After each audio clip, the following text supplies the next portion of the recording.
Sa iban pa nga mga balita lokal, ginathag sang Provincial Liga Presidenta ang mga guidelines sa bawat barangay makikinabang programa. Ini matapos ang pila ka mga reklamo nga ginpalabot sa ila talatapan angot sa hindi klaro nga guidelines ang tagsa ka barangay. Sa interview sa Bamba Radio kay Mr. Nico Yapa, Capiz Provincial Liga ng mga Barangay Presidenta, iya ginpayag ang tagsa ka barangay ang magkabaton sang 200,000 pesos kung sa diin ang 100,000 pesos ang para sa scholarship programa kag ang mabilin nga 100,000 pesos sa makadto sa proyekto sang barangay. Sunod kaya pa sa scholarship program, ang mga kwalipikado amo ang mga incoming fourth year college nga yara sa vulnerable sector.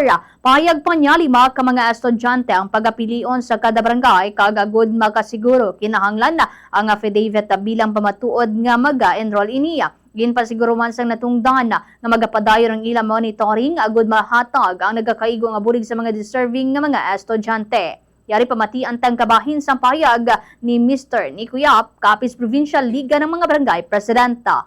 Ang aton nga scholarship, una-una wala ini pinilian.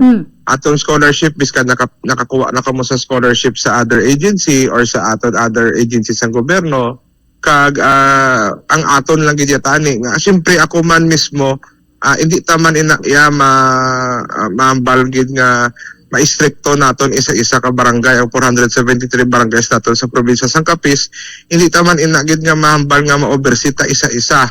So may ara gid na siguro wala nang takabalo kung may mga naobra ang mga barangay officials nga ginareklamo man sang aton pamuluyo.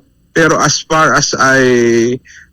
nga gamitin kami, gina-educate ko gid ang aton mga liga president nga hambalon nila ang ilang mga barangay officials nga ini oras na para baguhon ang imahe sa barangay.